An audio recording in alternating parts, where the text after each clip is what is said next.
औज़ुबिल्लाहिमिनश्शैतानिर्रजीम बिस्मिल्लाहिर्रहमानिर्रहीम। अस्सलाम वालेकुम स्टूडेंट्स। इस लेक्चर में हम एयर पोल्यूटेंट की जो सोर्सेज हैं उनको देखेंगे। लास्ट लेक्चर में हमने देखा था कि एयर पोल्यूटेंट कौन कौन से हैं, उनको हमने डिस्कस किया था। सल्फ़र के ऑक्साइड से, नाइट्रोजन के ऑक्साइड से, कार्बन के ऑक्साइड से, लेड कंपाउंड से, आपके पास क्लोरोफ्लोरोकार्बन था और मीथेन थी।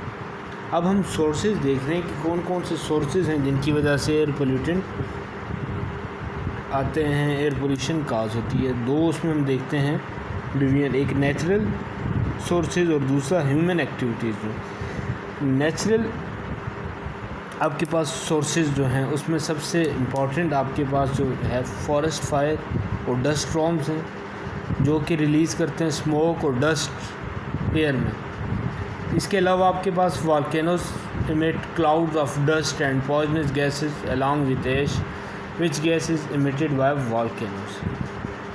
वॉल्केनो क्या करते हैं, emit करते हैं cloud of dust and poisonous gases along with ash.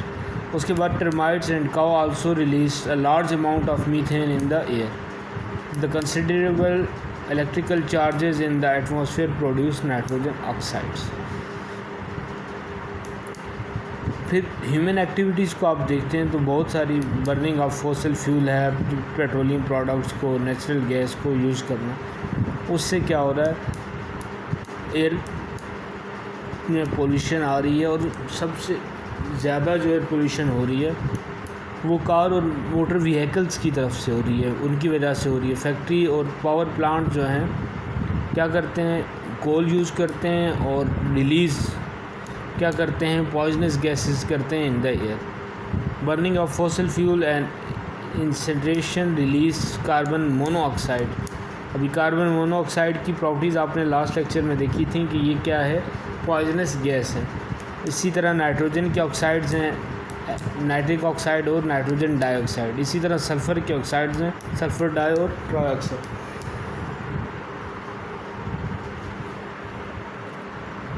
Carbon जब आपके पास स्टूडेंट्स ऑक्सीजन के लिमिटेड अमाउंट में रिएक्ट करती है तो कार्बन मोनोऑक्साइड बनाती है जो हार्मफुल है। इसी तरह सल्फ़र जब ऑक्सीजन के साथ मिलता है तो सल्फ़र डाइऑक्साइड, नाइट्रोजन जब ऑक्सीजन के साथ नाइट्रिक ऑक्साइड और नाइट्रिक ऑक्साइड जब दोबारा ऑक्सीजन के साथ मिलता है तो नाइट्रोजन डाइऑक्साइड बनते हैं।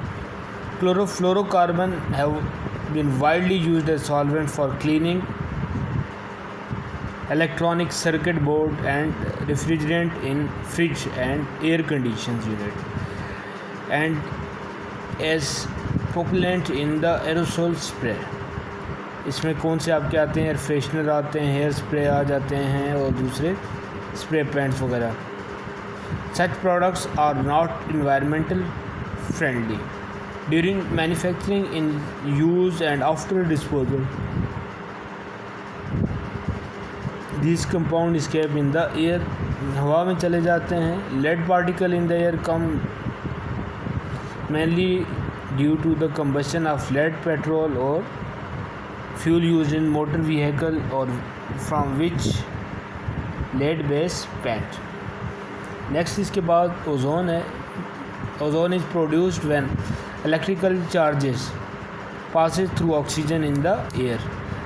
You can feel its presence nearly photocopier shop, आप फोटोकॉपियर मशीन के पास देख सकते हैं, टेलीविज़न सेट और माइक्रोवेव के पास, एंड कुछ इसके अलावा और इलेक्ट्रिकल इक्विपमेंट में भी आप इसको ऑब्ज़र्व कर सकते हैं। इसकी इक्वेशन क्या है कि जब आपके पास ऑक्सीजन जो है इलेक्ट्रिकल चार्ज से गुजरती है तो वो क्या बनाती है, ओजोन। ओजोन का formula O3, that is O3। Next हमारे पास स्टूडेंट्स आ जाते हैं ग्लोबल वार्मिंग। ग्लोबल वार्मिंग में आप सबसे पहले देखते हैं कि ग्लोबल वार्मिंग है क्या और इसके क्या क्या इम्पैक्ट्स हैं। ग्लोबल वार्मिंग एक्चुअली आप कहते हैं the warming of atmosphere due to the influence on the due to or influence on the greenhouse effect. Greenhouse effect की वजह से एटमॉस्फेयर का टेम्परेचर हाई होना क्या कहलाता है आपके पास, ग्लोबल वार्मिंग। अब ग्लोबल वार्मिंग एक्चुअली होती कैसे है कि जब सन रेज बल्कि इसको इस तरह से देख लें कि the increasing use of fossil fuel and the deforestation have led to increase the level of carbon dioxide in the air.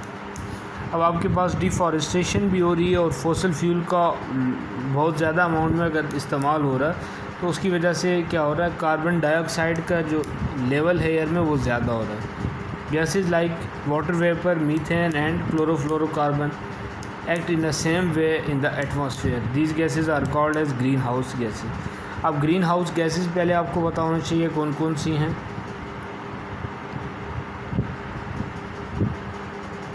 Water vapour, methane, chlorofluorocarbon, इन सब को आप क्या कहते हैं, green house gases. Molecule of these gases absorb much of the infrared radiation given out by the surface. उसके बाद इस process को आप यूँ समझ लें कि this increases the kinetic energy.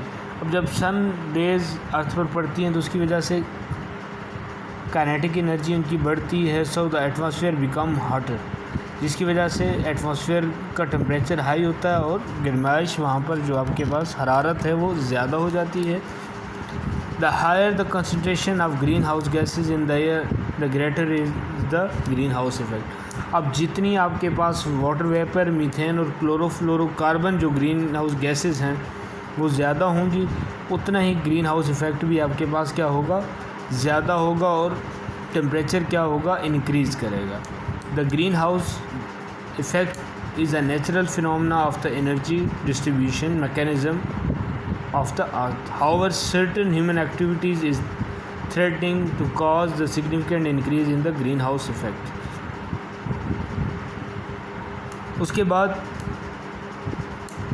अगर ग्लोबल वार्मिंग हुई तो इसका क्या, ग्लोबल वार्मिंग एक्चुअली होती क्यों है, पहले तो इसको देखते हैं। जो नेचुरल आपके पास बैलेंस है, concentration of green house gases है, जब उसको डिस्टर्ब किया जाता है, उसमें डिस्टर्बेंस आती है, उसमें इंक्रीमेंट होता है, तो आपका जो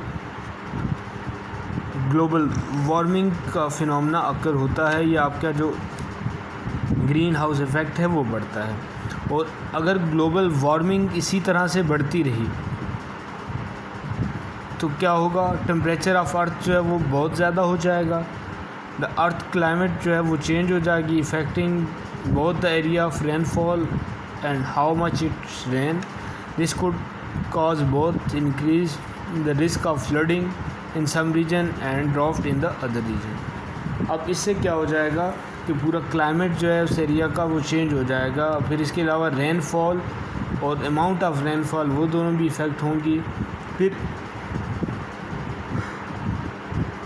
कहत साली और फ्लडिंग, सैलाबों का आना जो है वो भी इससे बहुत ज़्यादा इंटरलिंक्ड होगा। पोलर आइस में melt and cause the significant increase in sea level, so atmosphere become hotter. Thank you.